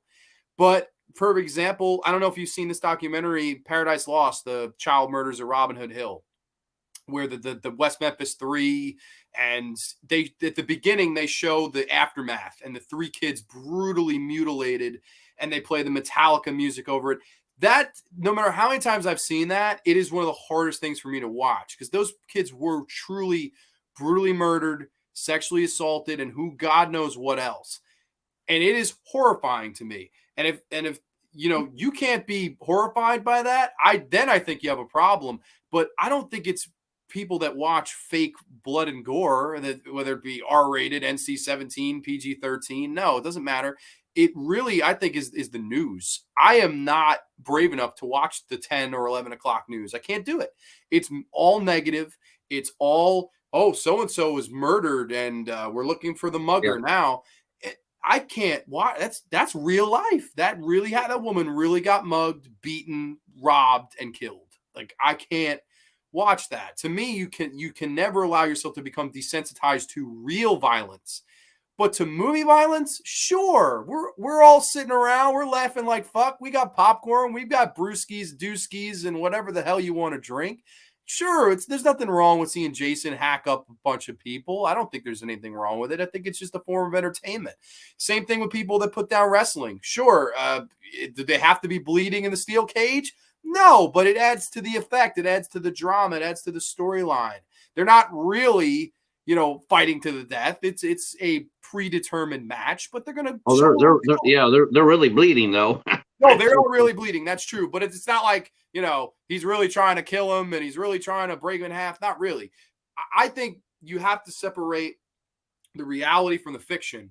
And to me, if you can do that and still not allow yourself to become desensitized, I think you have a good head on your shoulders. I think a lot of these people that do these horrible things, whether it be the James Holmes guy that blamed the Dark Knight and the Joker and what he did in Colorado, that does not have anything to do with Batman or the Joker or Heath Ledger's. Nothing. That guy was not mentally stable, and he did the things he did. It's not the movie's fault. It's not. He was unstable to begin with. Yeah. I think people now, it's funny, like they get triggered though. Maybe they're crazy. Everybody has that. They all go a little mad. We all go a little mad, but it's all about the trigger. What flips them to go from quiet to destructive? I mean, what is that? That's the thing. It's like we all have that animal in us, but we don't always release it because we have control. So do movies play a part in flipping the switch? I don't think so. I think, it's funny. You could go back to the Scream quote, movies make psychos more creative. Maybe it adds creativity if you want to go really meta with it. But I personally, I don't know. I don't look at it that way. I think for sure, it's one of those things that you either are stable and can control watching all of these things. And if you do feel triggered, I don't think you should. I don't think you should watch R-rated gory horror films. But, I personally, I think it's a safe way to explore the horrors and dark sides of yourself. I think it's a fun, safe way to do it. I certainly can't watch the 10 o'clock news. It's just it's just depressing. I see Nanette saying it's upsetting. It is upsetting, and it doesn't desensitize you. But to fake violence, no, it's fake. It's part of the show. So no, I don't think you should down the rating or anything like that at all. I definitely don't. I think keep horror the way it is, and the news, keep that far away from me because it scares the shit out of me more than any horror movie could. Yeah, it does. It does. I do think though. I mean, I do think though. I do think the horror movie does. It also does it though. Because when you watch a movie and you sit there and you have no reaction. To me, it's like you're emotionally involved in a movie, right? So you're feeling every character on the screen. You're feeling what they're going through. So you're connected to that person. But when you're not, when you're just sitting there and you're just waiting for them to get killed, that's just the same as watching the 10 o'clock news, right? You're just sitting there waiting for it's like, there's nothing I can do. I don't care. If it happens, it happens. It's like, okay, is this going to hurt? Is this, are they gonna suffer? But they're not asking out of compassion. They're just asking just to ask. I do think that we do run the risk though to become desensitized to that. I think you make a good point. Like put it to you this way. Like look at extreme hardcore wrestling, right? There's a fan that will sit there and just say, I want to see them hit each other with light tubes. I want to see them get stabbed. I want to see them, jump on a cheese grater. I want to see them just completely mutilate their bodies for my entertainment. That right. To me is when it becomes like pornography. And the same thing with horror. If I'm just here just to watch the blood and the violence and over and over and over, and I don't see anything else in these movies, I don't see suspense, I don't see scare, I don't see style. That to me, you're not a big fan. You just want to see the goods. That's to me when it becomes almost like pornography, horror pornography, or torture porn, as they have called it over the years. That to me is I'm not interested in that, because I think there's so much more the genre has to offer. But you're right. I think you make a good point. Those people, I am a little worried about. I would agree with that. But I think those are the same people that do watch the news. I don't think. Like for me, the difference between me and those people, they can watch the 7 o'clock news, whatever the fuck. I can't. I really, really can't. It disturbs me too much. See, the chat is commenting. Let's see it catch up again. Hey, Ricky, how are you? Ricky from Old AF Reviewers coming in. A brother from a certain age is here. Glad you're here. We're talking horror with our guest John Grande from the YouTube channel Grande's Graveyard. I should please connect with John. I'll be putting all the information in the description box down below, so you can go connect with him now. Unless Sean wants to go grab his page for me. See, they're talking about desensitization. Wes is sitting there going like, horror scares him. Wes scares me. Wes, you scare me. Wes is the nicest guy. Did you see the three things he showed on his last 31 days of Halloween? No, what'd he show? You need to see that shit for yourself. Oh, shit. Yeah, you need to see that for yourself. Okay. He almost lost his name. He almost lost the title of Ice Lord. Oh my What? God. He okay, so he for his, for his last 3 or 4 days of Halloween for his movies, he put on people going poop on each other. And No. pooping in a cup. Pooping. I mean, I think it was. Wes, I'm here defending you. I just sitting there going like, yeah. Shitting on each other. The Echo said that too. It says he's now known as the Poo Lord. that's what I called him. Oh my God. He's now known as the Poo Lord. Now he's in recovery. That was I was sitting there going like, I can watch him, because I'm sitting there watching it. No, you didn't. Yeah, but you were watching it. You should. Oh my God, you have to watch him. He went up at 1 o'clock in the morning, and he was so full of vim and vinegar. Yeah, I was like, oh, I'm out of here. It was awesome. Doctor. Oh, they call him Doctor Dump. Doctor Dump or Poo Lord. Just like, I remember the first time I saw that too was at a concert. I was doing a show in at the Edge. It was on freaking Halloween too.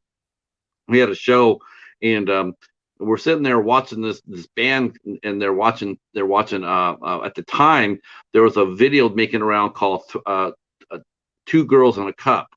Oh, I remember that. Remember that, right? It was the big, and we're sitting there, and they're watching this. I'm not watching this, but they're watching this, and this other band had just came back in, and they were good. They had food, and everybody's going like, "Don't tell them what we're watching. Don't tell them what we're watching," and they kept it quiet. And then they're coming over and going, "Hey, what are you guys watching?" And they turn around and they showed the girl pooping it. And you know what? To a man, there's 5 guys. I'll never forget this. They all had their food.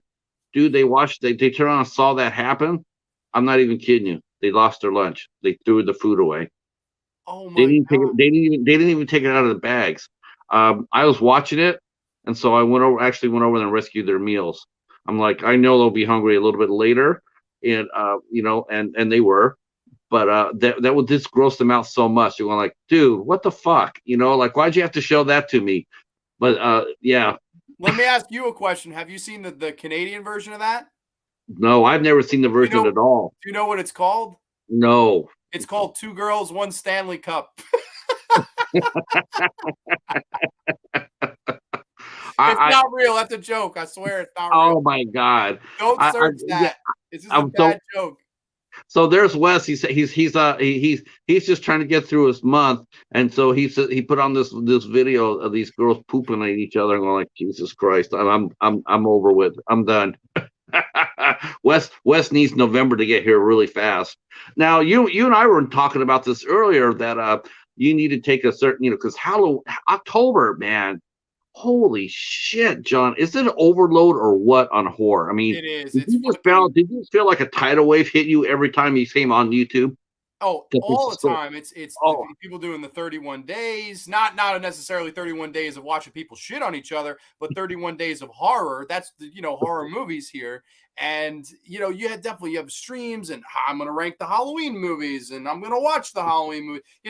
It's really it's overkill. So yeah, it's you feel it, man.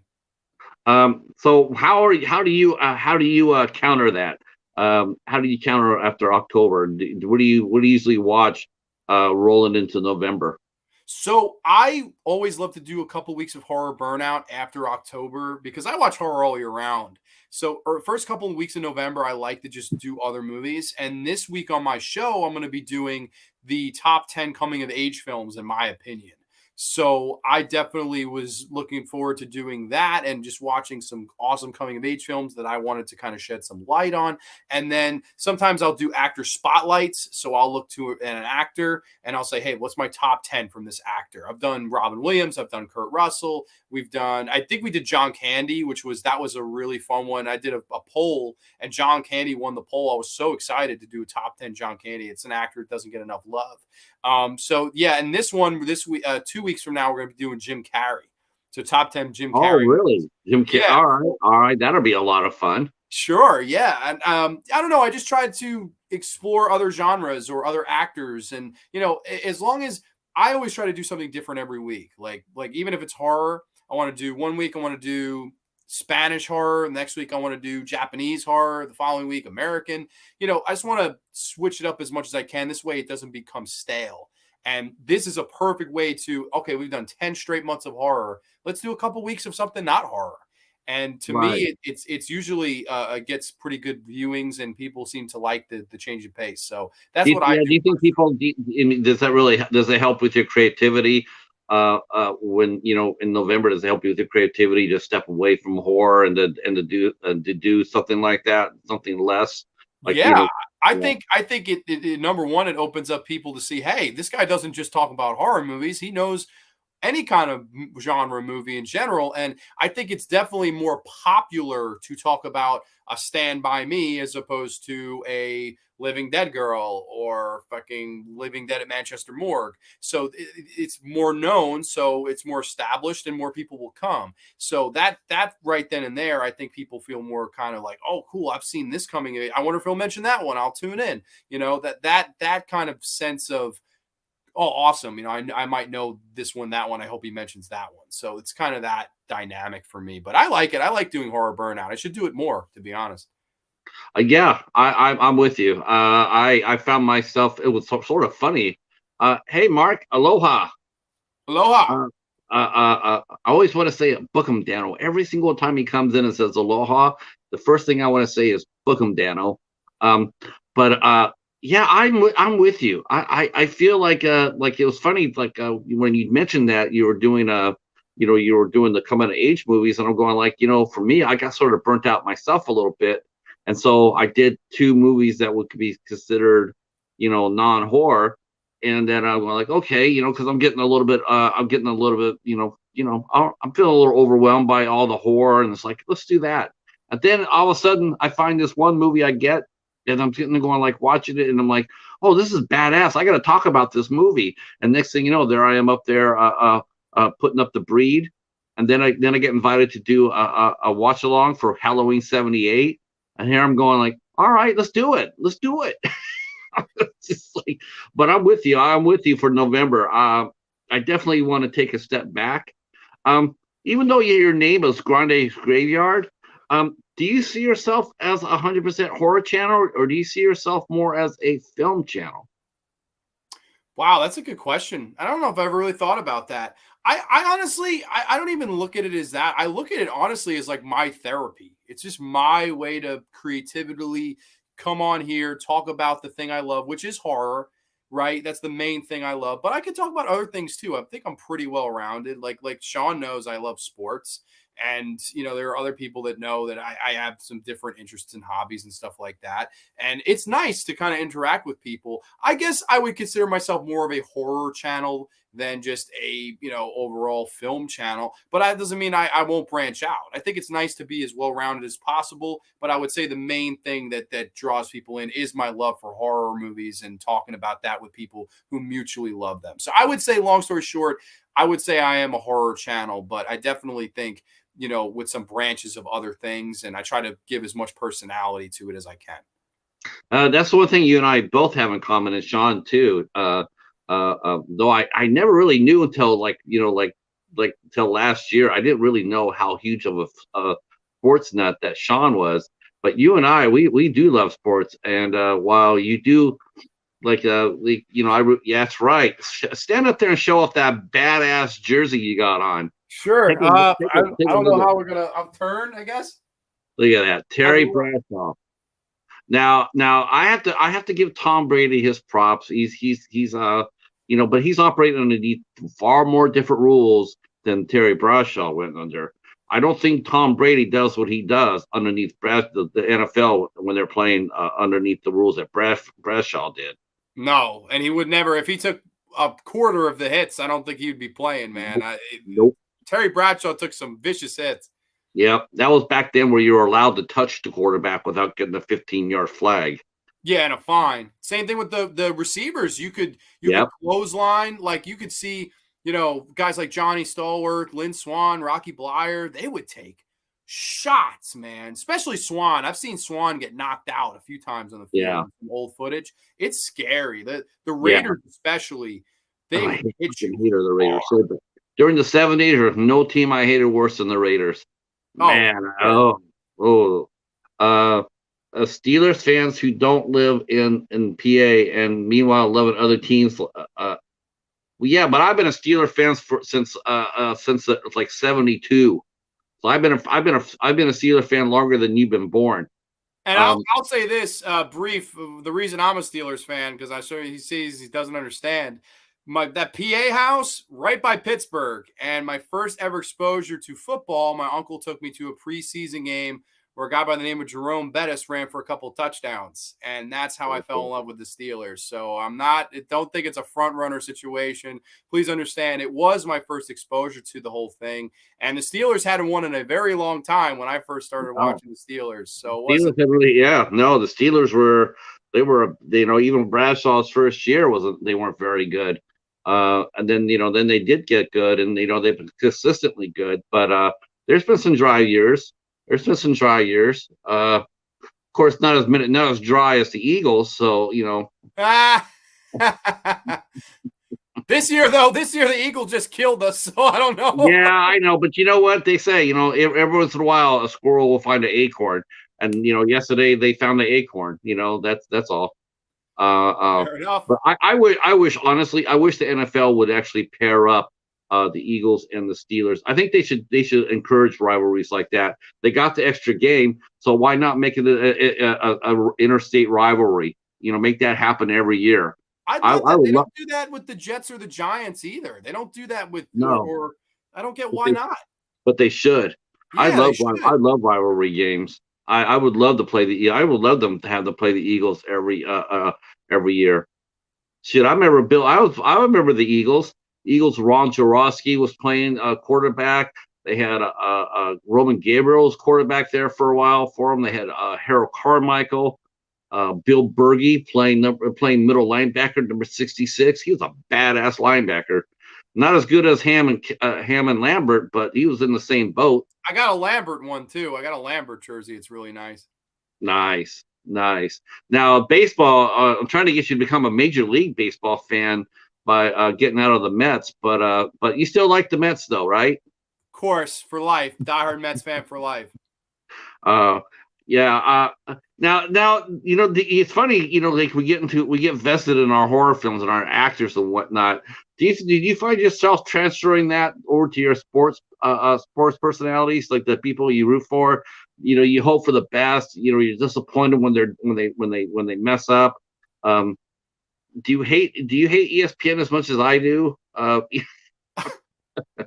No, I got it. Well, let me show you this because this really will complete the circle. I didn't plan this, but I see it over here on the VHS rack, and I just to show my love for the Mets. So I watched this tape to death as a kid. This was an amazing era, the first 25 years of the New York Mets, 62 to 86. Mm. And I fell in love with the team just by watching this. I had never seen a game. I watched this first. And they tell you the whole history of the Mets, that New York needed a team. And basically what they did was they hired the worst player from every other team. And of course, Mhm. Casey Stengel, who I believe had probably Alzheimer's by this point. And they coached them in 1962 to the worst season possible. And the Mets fans would still come and support in droves. And even though the Mets were losers, they had such a wonderful fan base. And then they invented the mascot of Mr. Met, the paper mache head, Mr. Met, just gimmicks to get people to come to the games. Oh, Right. we'll have sign day. Oh, we'll have, bring your kid day. We'll have all of these wonderful days and gimmicks to get you in. And then, of course, in 1969, everyone knows the Miracle Mets won the World Series because all of these ESPN analyst expert people said, "Oh, the Mets they'll win the World Series when man walks on the moon." Well, they weren't too far wrong, but they were only right for about 3 weeks. Man walked on the moon 1969. The Mets won the World Series in Right. 1969. That's So right. I don't know. This really endeared me to the whole idea of being a fan. And then I started watching and I realized there's a lot of heartbreak and a lot of misery. I've been on this planet 25 years. The Mets have never won the World Series in my lifetime. It'll happen. I hope so. But when we got there, 2015, when we got there in 2000, it's really, in my opinion, just a wonderful feeling as a fan because it's so rare, it's so few and far between, and that's a part of being a fan. You go through a lot of ups and downs and stuff like that. It's not going to be an every year thing that we're good. And yeah, I would say that's a big part of me, man, is I kind of look at the Mets the same way. There's some things that make me frustrated. There's some things that make me scratch my head. But when I'm excited, when I'm happy that the Mets won an exciting game, to me, there's very few feelings in the world just like it. And it's the same thing with horror movies. I watch a horror movie, I can get angry, it can make me scratch my head. But Yeah. when it's good, there's nothing else on this planet like it. That's why You're right. You're absolutely right. It's funny because I showed this earlier, but I'll show it again because my buddy, he left me his collection, and I was going, his sister still dropped off packages, and I got one this weekend. I mean, it's crazy. And I'm going through the bags, of the stuff that he sent me, and next thing I know, here's Bats, and I'm going like, oh my God, I haven't seen this since it came out. I haven't seen this movie, going like, oh my gosh, I remember this movie, and I said, let me go watch this again. So I sat down and I watched it, and it was like it took me away. It took me back, back in 1999. I was sitting there going like, wow, it was such a different time, it was such a different time back then compared to now. And I was just thinking of all the changes that had happened. And movies are good for that. They take us back to times and places that maybe we have forgotten about. Maybe we lived through it, but we've forgotten it. And then they'll take it back, and then all of a sudden you rewatch it and you reconnect with those memories again. And sometimes the memories are good, sometimes they're bad, but they're at least it's nice that they're there. I think it's Yeah. nice to have those memories and hold on to them, Yeah, I do too. It's important. So talk to us a little about, now you mentioned your first week of November, you got your Coming to Age series. Now, what else do you have planned for your channel in November that people here should go over there and support? Oh, so we're going to be doing top 10 Jim Carrey the following week. So if you're a Jim Carrey fan, if you wonder if it will make the top 10 list, one of your favorites or whatever, you can come by, check that out. That's definitely goes without saying. I do want to finish up. I've been doing Teen Titans, the whole series. I've got seasons 1 through 4, every episode I've discussed. I want to do season 5, and then I'm going to be done with Teen Titans. And then moving forward into December, I want to do Twilight Zone. I want to do Tales from the Dark Side. There's definitely some more TV I want to do. And then I also want to do video nasty specials. Every now and again on my channel, I'll do video nasty special where I'll take one of, the illustrious titles from the 72 banned film list of the late 70s, early 80s. And I'll take like 3 and I'll spotlight the video nasties. Why was this banned?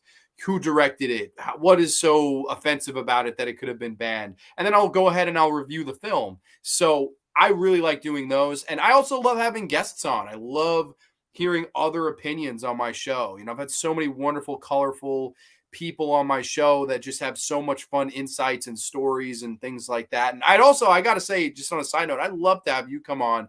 Maybe we do a top 10 IFC midnight movies and your pick. Oh, I'm so there for that. I would love to have you on for a show, man. It's long overdue. And I don't know.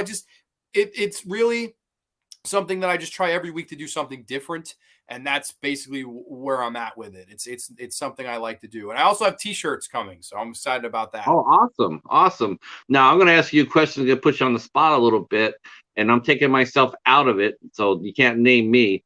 But I want you to give us like our 6 or 7 of your favorite YouTube channels, and tell us what makes them special to you. Favorite YouTube channel for me would be Dead Pit Radio. I would not be sitting here with you if it wasn't for them. They were the innovators of horror talk radio. And I remember around circa, I want to say like 2010, 2011, I found them. They started in like 2005. And I just loved those two. Their chemistry, Uncle Bill and the Creepy Kentuckian, their chemistry, I think it's the greatest chemistry of all time. It's how funny they are. But at the same time, it's their knowledge of it and their love for it, and it really transcends why I love it. And that's my favorite show of all time. They've put on, the spooktacular shows. They sing, they review films, they make fun of each other. To me, it's the all-time greatest YouTube channel there ever was. I adore it. And I love the radio show too. As far as other ones, I love Rambo Rat for Life. I love him. I think he's great. His name is Matt, and basically he does just requests now. So you can pay him to do requests for whatever if you want. I don't do any of that, but I appreciate what I appreciate about him is he's honest and he doesn't edit anything. He comes out there and just speaks about what he feels about the film. Now, if you look at the community, everything's very micromanaged and edited. And I got to get just the right thumbnail, and I've got to get this right and that right. It almost becomes so micromanaged to the point where I don't feel the fandom. I feel you just want the views at this point, my guy. There's nothing wrong with it. Nothing wrong with it. It just, as a fan, I don't give a shit if you have more edits in your video than Titanic. I want to watch someone who's going to give me their honest, raw thoughts, who knows the shit they're talking about. And to me, Rambo Rat for Life is one of those guys. I would plug some of my friends. I would say Night Watch Zone is a wonderful content creator. The nicest person I've met. I've actually met him in person. One of the nicest people I've met in the entire community. I just love him. My friend Corey King Gore he has a wonderful channel. And I'm a huge fan of Grumpy Andrew, somebody I don't know personally, but he's great. Dice K Beppu is a wonderful YouTube content creator. I could go on forever. I am the Ice Lord. Wes, gotta love Wes's stuff. Yeah. He's great. I personally, I like people that bring personality to it. Love it. He brought that the other day. I'm sure he brought some poo personality. I am the poo lord. Yeah, he is the poo lord. I don't know. I just think there's a lot of wonderful content creators out there, and I see that they were mentioning Al won Horror YouTuber of the Month. I won it like over a year ago, and it introduced me to so many wonderful channels, Rainbow Fright and Fever Dreamland Theater. I would say he's in my top 5 easily. I love Twilight Zone, and he does. I love Anthony's channel. Anthony's channel's dope. Night Watch Zone. I mean, Slasher Movie Club is probably my favorite series on the tube. I mean, Monday nights. I mean, you go over there and check that out. I mean, it's amazing. I always sit there and always watch them. I always hoping they go dark territory, because I always like to see how long it takes for Coriander to sit there and say, "Fuck this shit." It makes me laugh so much. It's like it's the funnest thing out there. So yeah, I'm with you. Yeah, I like the community. It's very friendly. I saw Eric Hayner. It's Eric here. He and his buddy, they're back doing the Two Bearded Losers podcast. Like, there's just so much. Happy for that. There's a lot of kindness in the community, and that's why I like. Granted, I know a lot of people say that I'm very negative with some of my movie reviews. I'm just honest. I appreciate the honesty. Yeah, I do too. I don't like I tell people, with some of the. Sometimes I got to review some movies, and I'll sit there and say, I can't promise you a good review. I can't promise you a bad review, but I will always promise you an honest review. Yes. And sometimes that works. Sometimes it doesn't. I had one company, they quit sending me stuff, and it's because they didn't like my reviews. And it's like, it was really weird. It's like I actually pulled my punch. Like I would actually pull my punch. I would try to review something good, and maybe it wasn't, maybe the other movie wasn't all that good, but I still look for a silver lining in it. And some movies were just so bad, I didn't even bother reviewing them, because what was the point? After a while, when you're beating something, after a while, it's all you're doing. You're just beating something. It's not, it's like, what can you say? It's not, there's nothing you're going to say is going to make the movie any worse than what it is. So why go out there and shit on it anymore? If it's one or the other, I think there's some people that they'll either love everything or hate everything. And that really hurts when I'm looking for a YouTube channel where I want to trust, right? Like, if I come out here, I tell you everything's good. Odds are it's not. Everything's not good. There are some movies that suck, and quite a few of them. And then vice versa. If I came out here and told you everything was worthless, you'd go, well, I can't trust this guy. If everything's worthless to him, he's never going to like anything. And why would I listen to him if I should or should not see it? I'm always honest. And I think sometimes it does rub people the wrong way. Like, I will bury some movies. Like, for example, somebody asked, oh, you're going to post those did you like the new Halloween movies? No, I buried them. And I lost a substantial amount of subscribers, but I don't care. If you want to just be spoon-fed and be told it's good because you think it's good, then go ahead. There's Yeah. hundreds of channels that are going to do that. I will never bullshit you. I may bash your favorite movie, but I will never bullshit you. So I don't know. I like the sense of honesty I from do too. viewers. I think it's important for YouTube. I think that's important for us all in the film community to actually be truly honest. I mean, yeah, there's some slappies out there that'll sit there and they'll talk, good every movie because you're right. They're after the views. They're not being honest. There's some that will, there's some people that will all agree that a movie's really good, but they'll be the one hand to stick up there and say, "Oh, that I didn't like that movie." Well, but we know that you're doing it only for the attention. You really don't believe that it's not good or if it's good. You're just doing it you're doing it. And the thing is, you're obvious. Everybody sees that, Yeah, and it's like you're not really shocking anybody or going like, this he's a maverick. You're not, you know. So exactly. you want to go. You just want them to go back there and just like, look, if you don't like a movie, that's fine. That's fine. I mean, but sometimes when a movie is like overwhelmingly liked, it's like, yeah, even the hardcore people, they're sitting there going like, yeah, that's not a bad movie. But then you got that one hand up there, and then vice versa. The movie sucks. Well, I'm gonna say it's good just because, dude, it sucked. It's okay to say that. The next Yeah, one might not. So just be honest. Um. I So agree. yep. See Wes. see. Let's see. See Andre saying hi to Wes. Everybody saying hi to each other. I'm glad you guys all stuck around today. This is great. I really do appreciate this so much. Me too. Um, yeah, this is a lot of fun. But we are almost out of time. So, you got anything? Any last thoughts you care to share with us? Just wanted to say thank you for having me on. You're a wonderful host. And like I said, I want to have you on down the road too. I know you record Tuesdays through Thursdays, so that would be tough for us. I don't know if maybe there's down the road a Thursday you would want to do because I always record Thursday nights. That's my night. So I don't know if we could schedule that, but we can figure that out behind the scenes. Yeah, Don't we can worry figure about that out. We can it. Yeah, probably figure it out for sure. totally. Yeah. Especially if you're going to dangle that 10 best ISC midnight at me. I'm going to make that happen. Oh, I want Um, that to happen because then I know you're going to introduce me to more. and we're gonna have you come back on the society for Damn Skippy. I already told Al, and he was sitting there like, hell yeah, and because we had such a great time with you, and yeah, I like the fact that we had you on. We're gonna have you on again. I enjoyed having you. Enjoyed listening to your opinions. You're well thought out. You're well read. I enjoyed it, and I'm sure everybody here in the chat did as well. Like I said, I'm going to be dropping his John's information down below. If you have not subscribed to his channel, please do so. You're on your way to 600, so we're going to do our best to make sure we get a few heads in there. And thank you so much for everybody in the chat for coming out and hanging out. My guest for tomorrow, Josh Hahn, he actually is not going to make it tomorrow night. He was invited to go to an award show to hand out some awards. So that was super cool. And so we'll have to reschedule Josh Hahn for tomorrow.